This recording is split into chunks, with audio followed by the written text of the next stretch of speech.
माँ होली आ रही है, इस बार मैं सोच रही हूँ कि ना हम भी अपने घर में थोड़ी सी गुजिया बना ले। गुजिया बनाने के लिए पैसे चाहिए, वैसे भी मेरा काम नहीं चल रहा है और तुम्हें गुजिया खानी है। अरे विनोद क्यों नाराज होता है, साल में एक बार ही तो होली का त्योहार आता है। मेरे पास कुछ पैसे रखे हैं। निकिता तू जा गोलू और पिंकी के साथ गुजिया बनाने का सामान ले आ। सुमित्रा कुछ पैसे निकिता को देती है और निकिता गोलू पिंकी के साथ जैसे ही घर से बाहर निकलती है तो देखती है कि मोहल्ले के कुछ आदमी घर घर जाकर होली का चंदा मांग रहे हैं। अरे भैया बहुत जल्दी होली आ रही है, मोहल्ले में होली की तैयारी के लिए चंदा इकट्ठा किया जा रहा है। अरे हाँ भैया जानता हूँ, और चंदा देने से क्या मैंने कभी मना किया है? बुआ बहुत जल्द होली आ रही है, पर हर साल हमसे कोई होली का चंदा लेने नहीं आता और ना ही हमें मोहल्ले की होली में शामिल होने देते हैं। ऐसा क्यों? हमारे मोहल्ले में अमीर लोग रहते हैं, इस मोहल्ले में हम इकलौते गरीब हैं, शायद इसलिए अमीर लोग हमें अपनी किसी भी चीज में शामिल नहीं होने देते। गोलू और पिंकी की बातें सुनकर निकिता को बहुत बुरा लगता है और वो सामान लेकर घर जाते हैं और अपने परिवार से बोलती है, माँ हम ये जगह छोड़कर चले क्यों नहीं जाते जब यहाँ के लोग हमें पसंद ही नहीं करते। निकिता ये तुम कैसी बातें कर रही हो, भला हम अपने घर को छोड़कर कहाँ जाएंगे, और आखिर आज तुम ऐसी बातें कर क्यों रही हो। भाभी आपने देखा नहीं, कुछ दिनों में होली है, मोहल्ले के सभी लोग होली की तैयारी कर रहे हैं, चंदा इकट्ठा कर रहे हैं, होली दहन करने की बातें कर रहे हैं और हमसे कोई ना तो पूछ रहा है और ना ही हमें होली में शामिल करना चाहता है। आखिर ऐसा क्यों? क्योंकि हम गरीब हैं? कोई उन्हें जाकर बताओ, उनके यहाँ आने से पहले हम यहाँ रह रहे हैं, हमारे दादा परदादा की जमीन है, ये मोहल्ला तो अब बसा है और इन अमीर लोगों ने आकर इस मोहल्ले को अपना नाम दे दिया। अगर हमें पता होता कि इस मोहल्ले में अमीर लोग आकर बसेंगे ना तो हम यहाँ कभी ना आते, पर हमारी मजबूरी देखिए ना आप भाभी की, हम यहाँ से कहीं जा भी नहीं सकते। घर वालों के पास निकिता के किसी भी सवाल का जवाब नहीं था। अब इसी तरह 2 दिन बीत जाते हैं और एक दिन सुमित्रा देखती है कि मोहल्ले के सभी लोग बाहर कुर्सी लगाकर होली की तैयारी की प्लानिंग कर रहे हैं।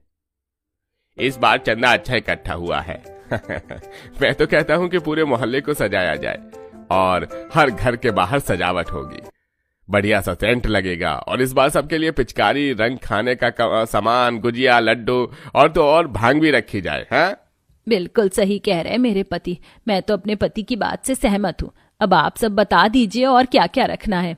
मैं तो कहती हूँ कि लाइट भी अच्छे से करवा लीजिए और गाना बजाना तो होना ही चाहिए, रंगारंग कार्यक्रम का इंतजाम होना चाहिए। जब पूरा मोहल्ला होली की प्लानिंग कर रहा होता है तो सुमित्रा भी अपने परिवार के साथ वहां खड़ी होती है। तभी पिंकी उनके बीच जाती है और उनसे कहती है, क्या डीजे पर हम बच्चे भी डांस कर सकते हैं अंकल? अरे दूर है, हम होली की तैयारी तुम गरीबों के लिए नहीं करवा रहे और ना तुम्हें बुला रहे हैं। हमें तो समझ नहीं आता कि आखिर हमारे इस मोहल्ले में तुम गरीब परिवार क्या कर रहे हो। अरे शर्म नहीं आती क्या तुम्हें? तुम ये मोहल्ला छोड़कर नहीं जा सकते? हम तुम्हें किसी भी चीज में नहीं बुलाते हो, फिर भी तुम घुसाते हो। भाई साहब ऐसा मत बोलो, वो भी बच्ची है। बच्ची है इसीलिए तो सिर्फ डांटा है, अगर आप लोग होते तो धक्के मार के निकाल देते। और खबरदार, अगर आपके किसी भी घर वाले में से कोई होली में आ गया, ये तैयारी हम अमीर मोहल्ले के लोगों ने मिलकर करी है, यहाँ तुम गरीबों की एंट्री नहीं है।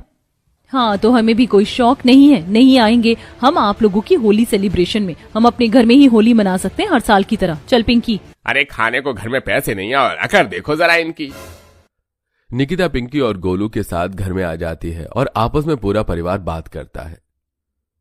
माँ माफ करना, अगर मैं भी अच्छे पैसे कमाता और अमीर होता तो ये अमीर मोहल्ले वाले हमें इस होली में इनवाइट करते। रहने दो, ऐसे लोगों के साथ होली मनाने से अच्छा है कि हम घर में ही होली मनाएं हर साल की तरह।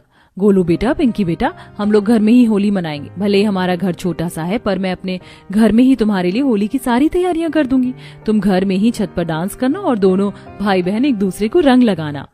अंकिता की बात सुनकर दोनों बच्चे बहुत खुश होते हैं। अब समय यूं ही बीतता है और देखते ही देखते होली का दिन पास आने लगता है और होली से एक रात पहले होलिका दहन होती है। उसमें मोहल्ले के सभी लोग इकट्ठे होते हैं और होलिका दहन करते हैं और ये सब कुछ गरीब परिवार अपने घर की छत से देखता है।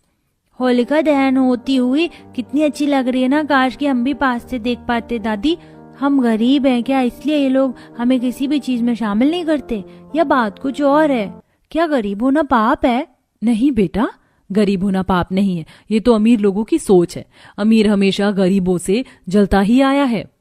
एक बार फिर अंकिता अपने बच्चों को समझाती है और वो लोग अपने छत से होलिका दहन देखकर नीचे घर में सोने के लिए चले जाते हैं। अगली सुबह बाहर के शोर से गरीब परिवार की आंख खुलती है तो वो देखते हैं कि मोहल्ले में टेंट लग रहा है और ट्रक में से पिचकारी, गुलाल, गुब्बारे और खाने पीने के सामान भरकर लोग उतार रहे हैं। अरे भैया जल्दी करो, अरे भैया क्या कर रहे हो, जल्दी जल्दी सामान उतारो, चारों तरफ ये टेबल लगाना, इस साइड की टेबल पर रंग हो जाएगा, सामने वाली टेबल पर खाने का सामान, और इस साइड हम भांग और ठंडाई की तैयारी कर देंगे। हाँ, और डीजे सोच रहा हूँ कि मैं सामने लगवा दूं। शिव जल्दी से मोहल्ले को सजवाता है और सारी चीजों को उनकी जगह अच्छे से अरेंज कर देता है। अरे क्या बात है भैया, तुमने अरेंजमेंट तो बहुत अच्छे से की है। अरे मानना पड़ेगा तुम्हें, पर डीजे की तो कमी है, डीजे कहाँ लगवाओगे? अरे भैया, हर बार की तरह इस बार भी डीजे मेरे घर के बाहर लगेगा। सारी तैयारियां हो गई हैं। आप एक बार जाकर सभी मोहल्ले वाले को कह दो कि 8 बजे से होली खेलना शुरू हो जाएगी, तो सब सफेद कपड़े पहनकर आ जाएं। मोहल्ले के लोगों की होली की तैयारी करता देख राजू और पिंकी को भी बहुत अच्छा लगता है और वो भी सफेद कपड़े पहनकर मोहल्ले में जाने की जिद करने लगते हैं। माँ, हमें भी सफेद कपड़े पहनाओ ना, हमें भी अमीरों की तरह सफेद कपड़े पहनकर उनके साथ होली खेलनी है। बेटा, तुम्हें सफेद कपड़े पहन लो, पर खबरदार अगर उनके साथ होली खेलने की बात भी की। क्यों, क्या हम इस मोहल्ले में नहीं रहते? आज तो हम भी मोहल्ले के बच्चों के साथ होली खेलेंगे। गोलू और पिंकी किसी की एक नहीं सुनते और वो मोहल्ले में चले जाते हैं, जहां पर वो टेबल पर रखी एक गुजिया उठा लेते हैं। ये देख मोहल्ले के लोग गोलू को डांटने लगते हैं। क्यों रे गोलू के बच्चे, तुझे मना किया था ना, फिर भी तेरे माँ बाप ने तुझे यहाँ भेज दिया। हमने ये अरेंजमेंट मिलकर करी है, तुम गरीबों से 1 रुपए तक नहीं लिया चंदा में, फिर तुम्हारी हिम्मत कैसे हुई मोहल्ले में आकर होली सेलिब्रेट करने की? अरे बेटी, तू तो जानती है ना ये गरीब लोग कैसे, इन गरीबों को प्यार की भाषा समझ नहीं आती। तू रुक, मैं अभी इसके कान मरोड़कर इसे भगाती हूँ। शांति गोलू के कान मरोड़कर उसे वहां से भगा देती है और मोहल्ले के सभी लोग आकर होली सेलिब्रेट करने लगते हैं। सभी एक दूसरे को रंग लगाते हैं, गले मिलते हैं और भांग पीते हैं। तो वहीं गोलू घर में बैठकर रो रहा होता है। ये सब कुछ गरीब परिवार को बिल्कुल भी अच्छा नहीं लगता और वो अपने घर की खिड़की से मोहल्ले वालों की होली खेलते हुए देखते हैं। और हर साल हमारे मोहल्ले के लोग कितने अच्छे से होली मनाते हैं, पता नहीं हम कब उनके साथ होली मना पाएंगे। वो सब तो ठीक है भाभी, ये 2 लड़के नशे की हालत में शांति आंटी के घर में क्यों जा रहे हैं? निकिता के कहने पर अब अंकिता भी शांति के घर में देखती है, तो वो जल्दी से नंद के साथ शांति के घर में जाती है तो देखती है कि वो शांति की बेटी के साथ छेड़खानी कर रही थी। तो वो पास में रखा रंग उठाकर उन दोनों लड़कों की आंखों में डाल देती है। भागो यहाँ से, इन दोनों ने बहुत नशा कर रखा है। इतना बोलकर निकिता और अंकिता उस लड़की को अपने साथ बाहर लेकर आती है, जहां शांति की बेटी डीजे बंद करके सभी मोहल्ले वालों को उन दोनों लड़कों की बुरी हरकतों के बारे में बताती है। माँ, मैं आप सबसे मदद की गुहार लगा रही थी, पर इस डीजे की वजह से कोई मेरी आवाज सुन ही नहीं पाया। वो तो भगवान का शुक्र है कि भाभी ने और निकिता ने देख लिया और मेरी इज्जत बचा ली, वरना ये दोनों लड़के तो आज। निकिता, अंकिता, हमें माफ कर दो, हमने तुम्हारे परिवार के साथ बहुत बुरा किया और फिर भी आज होली वाले दिन तुमने मेरी बेटी की मदद की। मैं तुम्हारा यह एहसान हमेशा याद रखूंगी, पर उससे पहले इन दोनों गुंडों को जेल पहुंचाऊंगी। इस तरह शांति पुलिस को बुलाकर उन दोनों गुंडों को जेल में करवा देती है और पूरे मोहल्ले वाले बड़े ही मान सम्मान के साथ गरीब सुमित्रा के परिवार को होली के लिए बुलाते हैं।